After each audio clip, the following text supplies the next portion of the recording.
नमस्कार दोस्तों, आपका बहुत बहुत स्वागत है आपके खास चैनल रेडिट में। आज मैं लेकर आपके सामने परीक्षा वाणी का सामान्य अध्ययन विशेषांक। जी हां दोस्तों, सामान्य अध्ययन विशेषांक के अंतर्गत हम ऑलरेडी काफी पुस्तकों का रिव्यू कर चुके हैं परीक्षा वाणी के द्वारा जो उपलब्ध कराई गई है। आज हम लेकर आए हैं आधुनिक भारत का इतिहास, मॉडर्न हिस्ट्री ऑफ इंडिया। इस बुक की ओरिजिनलिटी की पहचान है ये होलोग्राम।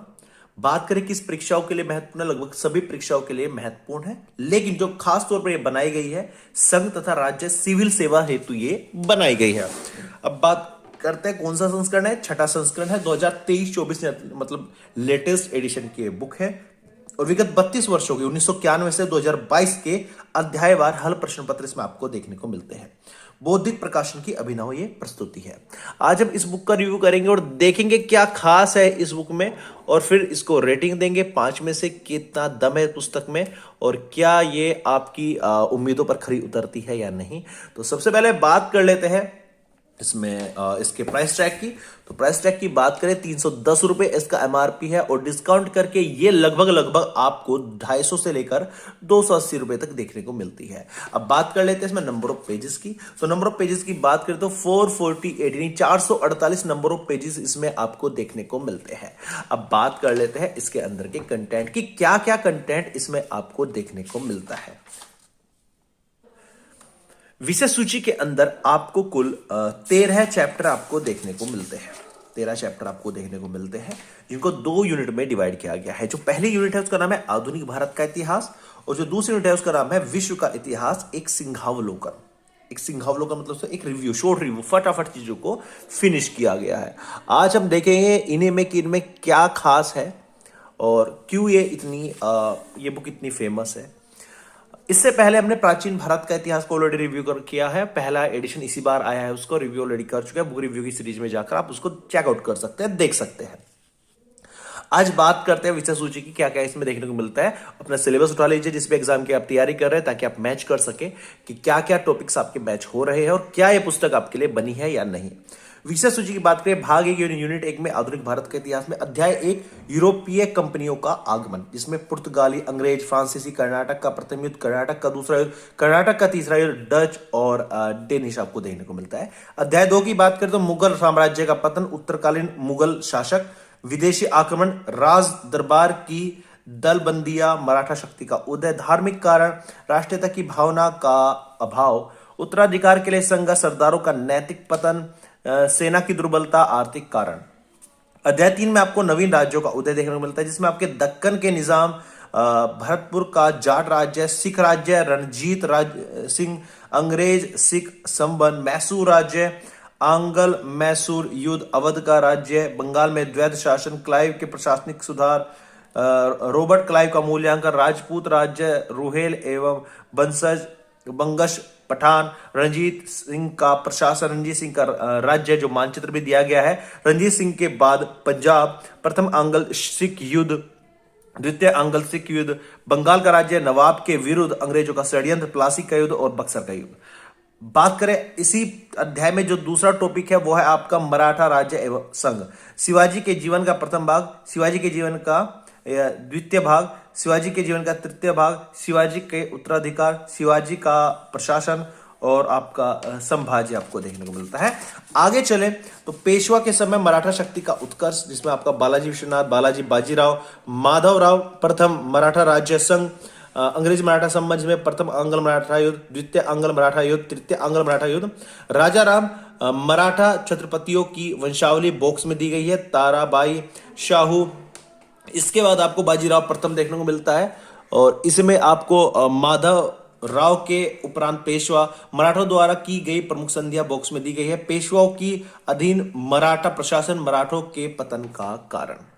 थोड़ा सा इसको और जूम कर लेते हैं ताकि आपको चीजें और अच्छे से दिखाई पड़े, आपको समझ आए। तो आगे चलते हैं। इसके बाद बात करते हैं अध्याय 4 की, इसमें ब्रिटिश शासन का भारतीय अर्थव्यवस्था पर प्रभाव दिखाया गया है। इसके अंदर आपको ब्रिटिश उपनिवेशवाद के विभिन्न चरण, ग्रामीण उद्योग एवं नगरीय दस्तकारियों का पतन, दरिद्रता और अकाल, सरकार की अकाल नीति, भू राजस्व व्यवस्था, धन निकासी का सिद्धांत, कृषि का वाणिज्यीकरण, ब्रिटिश काल में आर्थिक विकास। अध्याय 5 की बात करें, इसमें 1857 का विद्रोह दिया गया है। इसमें विद्रोह का स्वरूप, 57 के विद्रोह में विभिन्न वर्गों की भूमिका, इसका विद्रोह की असफलता का कारण, विद्रोह का आरंभ और विस्तार, विद्रोह के कारण और आपका विद्रोह के परिणाम आपको देखने को मिलते हैं। अध्याय 6 की बात करें तो इसमें भारत का संवैधानिक इतिहानिक कॉन्स्टिट्यूशनल हिस्ट्री ऑफ इंडिया दी गई है, जिसमें आपको 1600 का राजलेख, जिसको चार्टर बोला जाता है, 1773 का रेगुलेटिंग एक्ट, 1726 का राजलेख एक्ट ऑफ सेटलमेंट 1781, इसके बाद पिट्स इंडिया एक्ट 1784, 1786 ईस्वी का अधिनियम, 1793 का चार्टर एक्ट, 1813 ईस्वी का राजलेख, 1833 का राजलेख, 1853 का राजलेख, भारत सरकार अधिनियम 1858, भारतीय परिषद अधिनियम 1861, 1873 का अधिनियम और शाही उपाधि अधिनियम 1876 जो बॉक्स में दिया गया है, भारतीय परिषद अधिनियम 1892, भारतीय परिषद अधिनियम 1909, इसके बाद भारत सरकार अधिनियम 1919 जिसको मोंटेग्यू चेम्सफोर्ड सुधार बोला गया है, भारतीय सरकार अधिनियम 1935, क्रिप्स मिशन, इसके बाद आपको 1837 का प्रांतीय चुनाव, इसके बाद अगस्त प्रस्ताव 1940, क्रिप्स मिशन 1942, अंतरिम सरकार का गठन, भारत छोड़ो आंदोलन 1942, अंतरिम मंत्रिमंडल सदस्य, वेवेल योजना एवं शिमला सम्मेलन, माउंटबेटन योजना, कैबिनेट मिशन 1946, भारतीय संविधान का निर्माण, संविधान सभा का गठन, संविधान का आपका परिवर्तन और भारतीय स्वतंत्रता अधिनियम 1947। तो नहीं, जो आपके संविधान है पूरा कवर कर दिया गया इस हिस्ट्री के पोर्शन में। वैसे आपको पॉलिटी की बुक में भी देखने को मिला है ऑलरेडी, लेकिन यहां पर भी कहां से शुरुआत हुई उस संविधान को यहां पर बताया गया है। आगे चले अध्याय 7 की ओर, 19वीं सदी के धार्मिक एवं सामाजिक आंदोलन, आंदोलन का कारण, हिंदू सुधार आंदोलन, पारसी सुधार आंदोलन, मुस्लिम सुधार आंदोलन, सिख सुधार आंदोलन, 19वीं व 20वीं सदी में समाज सुधार। अध्याय 8 की बात करें, निम्न जाति जनजाति मजदूर एवं किसान आंदोलन। अध्याय 9 की बात करें, भारत को ब्रिटिश शासन की विरासत और आपको विरासत कह सकते हैं। अध्याय 10 में आपको भारत का स्वतंत्रता संघर्ष जो हुआ था उसके बारे में इसमें बताया गया है, जो वामपंथी आंदोलन हुआ था उसके बारे में इसके अंदर बताया गया है। अध्याय 11 की बात करें, स्वतंत्र भारत की उपलब्धियां 1947 से 1974 तक। और अध्याय 12 की बात करें, आधुनिक भारत की ऐतिहासिक विभूतियां कौन कौन सी है। भाग 2 यूनिट 2 की बात करें तो उसके अंदर आपको विश्व का इतिहास देखने को मिलता है, जिसके अंदर आपको पुनर्जागरण, औद्योगिक क्रांति, प्रथम विश्व युद्ध, द्वितीय विश्व युद्ध, राजनीतिक क्रांति जैसे इंग्लैंड की क्रांति होगी, फ्रांस की क्रांति होगी और अमेरिका की क्रांति होगी और रूस की क्रांति होगी। और लास्ट में आपको महत्वपूर्ण प्रश्न उत्तर देखने को मिलते हैं। कंटेंट था थोड़ा स्पीड से पढ़ा, जिससे वीडियो काफी लेंथी ना हो, जिससे आपको देखना वीडियो को बोरिंग ना हो। अब चलते हैं चैप्टर के पैटर्न की तरफ, किस प्रकार का चैप्टर का पैटर्न है और क्या आप इसे इजीली समझ सकते हैं, ये आपकी समझ में आने वाला है या नहीं आने वाला है, लैंग्वेज कैसी है। तो चलिए शुरू करते हैं चैप्टर के पैटर्न की ओर। सबसे पहले जब चैप्टर शुरू होता है, यूरोपीय कंपनियों का आगमन, the advent of the European companies, तो उसमें आपको थ्योरी दर थ्योरी चीजें बताई गई है। अब इस थ्योरी की खास बात आपको बताता हूं।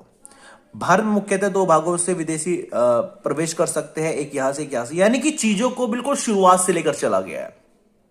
वही अगर की कंपैरिजन करें घटना चक्र की थ्योरी से, घटना चक्र में क्या है, क्वेश्चन है, क्वेश्चन से ठीक पहले एक समरी है, क्वेश्चन एक पॉइंटों की लिस्ट है, थ्योरी टाइप है, उनसे कंपैरिजन करें तो उसमें जो पॉइंट वाइज चीजें दी गई है थ्योरी में, समरी की जो स्टार्टिंग में दी गई है, थ्योरी दी गई है घटना चक्र की, उनके जो कॉन्सेप्ट है, उनकी जो फैक्ट है वो आपस में रिलेट नहीं करते, यानी वे अलग अलग है सारे के सारे। तो आप उनको समझ के तो नहीं कर सकते, आपको उनको रट्टा ही मारना पड़ेगा। लेकिन यहां पर चीजों को जोड़ा गया है, एक कहानी सी पिरोई गई है, जिससे कि जब आप पढ़ना शुरू करें, यहां से शुरू करो यहां खत्म करें जब आप, तो आपको लगे कि आपने कहानी सी पढ़ दिया, उसमें बहुत सारे कॉन्सेप्ट आपके कवर हो चुके होंगे, बहुत सारी चीजें आपकी कवर हो चुकी होगी। साथ के साथ जो इंपोर्टेंट टर्म्स है उनको बोल्ड लेटर मोटी कलम से लिखा गया है, और जो इंपोर्टेंट कॉन्सेप्ट है उसको वो मोटी कलम से लिखा गया है। इसके साथ साथ जो मोस्ट इंपोर्टेंट क्वेश्चन है, जो प्रीवियस क्वेश्चन में पूछे गए, उनके आगे पूछे जाने की संभावना है, उन क्वेश्चन के ऊपर देखो स्टार लगा दिया गया है। परीक्षाओं की दृष्टि से महत्वपूर्ण तथ्य का संकेत, देखो यहां पे स्टार लगाया हुआ है, यहां पे स्टार लगा हुआ है। तो जो मोस्ट इंपोर्टेंट चीज है उनके ऊपर स्टार लगा दिया गया है। बीच बीच में आपको इस तरह के बॉक्स मिलेंगे जिनको परीक्षा दृष्टि बोलते हैं, यानी जो प्रीवियस ईयर के क्वेश्चन में पूछे गए हैं या आने वाले एग्जाम की दृष्टि से बहुत ज्यादा इंपॉर्टेंट जो क्वेश्चन है वो यहां पर दे दिए गए हैं। पुर्तगाली कौन थे उनके बारे में डिटेल में यहां पर बताया गया। क्या आप जानते हैं, कुछ इंपॉर्टेंट फैक्ट है जो आपको याद होने ही होने चाहिए। आगे चले तो फिर से परीक्षा दृष्टि आ चुकी है यहां पर। और आगे चलते हैं, देखते हैं और क्या क्या खास देखने को मिलता है। ध्यान दें, परीक्षा दृष्टि, क्या आप जानते हैं, क्या आप जानते हैं, परीक्षा दृष्टि। तो ये बॉक्सेस तो बहुत इंपॉर्टेंट है, ये तो आपको करने हैं। देखो इसमें हर तरह का आपको मटेरियल देखने को मिलता है। अगर आप थ्योरी से पढ़ना समझना आपको पसंद है तो आप थ्योरी से पढ़ सकते हैं, समझ सकते हैं। अगर आपको पॉइंट टू पॉइंट याद करना पसंद है, आपको फैक्ट्स याद करना पसंद है, तो आप इन बॉक्सेस के हेल्प से फैक्ट्स डायरेक्टली याद कर सकते हैं, जो आपके एग्जाम के पॉइंट ऑफ व्यू से बहुत ज्यादा इंपॉर्टेंट है। मैप का भी भरपूर प्रयोग किया गया है इसके अंदर, आप देख सकते हैं। आप आगे चलेंगे तो आपको ऐसा लगेगा कि आप एक ऐसी बुक पढ़ रहे हैं जिसमें सब कुछ इंक्लूड कर दिया गया है, सब कुछ कवर कर दिया, कुछ भी नहीं छोड़ा है।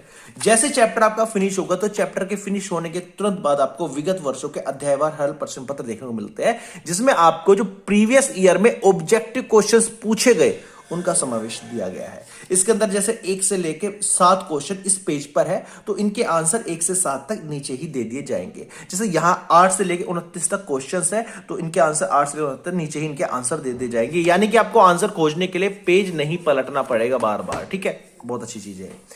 इसके साथ साथ जो क्वेश्चन प्रीवियस ईयर में आए वे किस एग्जाम में आए, जैसे यूपी लोअर में आया, किस सन में आया, 2014 में आया। इस प्रकार से आपको यहां पर जो प्रीवियस ईयर क्वेश्चन में, चाहे वो किसी भी स्टेट का पीसीएस का एग्जाम हो, चाहे वो आईएएस का एग्जाम हो, वो सब पूछे गए हैं। अगर 2-2 रिपीटेशन है जिन क्वेश्चन के, 3-3 रिपीटेशन इन क्वेश्चन के, उन्हें तो दिया ही गया है। जैसे यूपी पीसीएस 90 में पूछा गया, फिर 2010 में पूछा गया। आप देख सकते हैं 20 साल बाद भी क्वेश्चन रिपीट हो सकते हैं, तो इसलिए प्रीवियस ईयर क्वेश्चन हमारे लिए बहुत ज्यादा महत्ता रखते हैं, इंपॉर्टेंस रखते हैं। तो इसके बाद जब यहां पर चैप्टर खत्म हो जाता है, इसके प्रैक्टिस के क्वेश्चन खत्म हो जाते हैं, फिर अगला चैप्टर शुरू होता है। सेम पैटर्न इसमें यूज किया गया है, थ्योरी बड़े कमाल की है, फ्लो चार्ट यूज किया गया है समझाने के लिए चीजों को। ध्यान दे के आप जानते हैं परीक्षा दृष्टि, और बीच बीच में जो प्रीवियस ईयर क्वेश्चन आए उनको भी थ्योरी में ऐड कर दिया गया है, परीक्षा दृष्टि में ऐड कर दिया गया है। जैसे ये देखिएगा, सैयद बंधुओं के दमन में किस गुट ने मुख्य भूमिका निभाई, इसका है तुरानी गुट ने। देखो यूपी पीसीएस का ये क्वेश्चन है, यूपी पीसीएस में पूछा जा चुका है ऑलरेडी। यही पैटर्न आपका पूरी बुक में यूज किया गया है। बड़ी कमाल की बुक है। पहले पूरा चैप्टर शुरू होता है, उसमें आपको थ्योरी दी जाती है, बीच बीच में बॉक्सेस दी जाते हैं जिनको आपको करना पड़ेगा, और लास्ट में चैप्टर के खत्म होने के बाद आपको ऑब्जेक्टिव क्वेश्चंस मिलते हैं जो प्रीवियस ईयर क्वेश्चंस पेपर में पूछे जा चुके हैं। इसके बाद जब आपके ये सारे चैप्टर फिनिश, फिर प्रारंभिक प्रश्नोत्तर आपके शुरू होते हैं, जो आपकी परीक्षा की दृष्टि से बहुत ज्यादा महत्वपूर्ण है, इंपॉर्टेंट है। तो अब बात करें इसके रेटिंग की, तो मैं इनको 5 में से 5 की रेटिंग दूंगा रेडिट पर। 5 में से 5 की रेटिंग क्यों दूंगा? सच में दमदार पुस्तक है। इसको पढ़ने के बाद आपको किसी और पुस्तक को पढ़ने की आवश्यकता बिल्कुल नहीं है, बशर्ते आपने ये पुस्तक बहुत ध्यान से पढ़ी हो। कम से कम 4 से 5 बार आपको ये पुस्तक पढ़नी पड़ेगी। क्यों पढ़नी पड़ेगी? आप पहली बार पढ़ेंगे तो आपको चीजें कुछ कुछ समझ में आएगी, 2 बार पढ़ेंगे को बहुत कुछ समझ में आएगी, और 3 बार पढ़ेंगे सब कुछ समझ में आ जाएगा। अब आप सोचेंगे 5 बार क्यों कहा? क्योंकि 3 बार पढ़ने के बाद भी आपके भूलने के चांसेस रहते हैं, तो 2 बार और पढ़ेंगे तो चीजें आपको इस तरीके से याद होंगे, आप एग्जाम में बैठकर उन चीजों को नहीं भूलेंगे। अगर क्वेश्चन घुमा फिरा के भी आता है तब भी आप उसका इजीली आंसर दे देंगे। तो 5 में से 5 रेटिंग देता हूं उस पुस्तक को। परीक्षा वाणी के सामान्य विशेषांक में लगभग मैंने सारी बुकों को कवर कर दिया है। एक विश्व भूगोल की पुस्तक रह रही है, उसका मैं नेक्स्ट वीडियो में रिव्यू करूंगा। उम्मीद करता हूं वीडियो आपको अच्छी लगेगी। वीडियो अच्छी लगी प्लीज लाइक कर देना, चैनल को सब्सक्राइब जरूर कर देना, ताकि इस प्रकार के बुक रिव्यू का वीडियो हम आपके लिए लेकर आते रहे। Thank you so much for watching this video.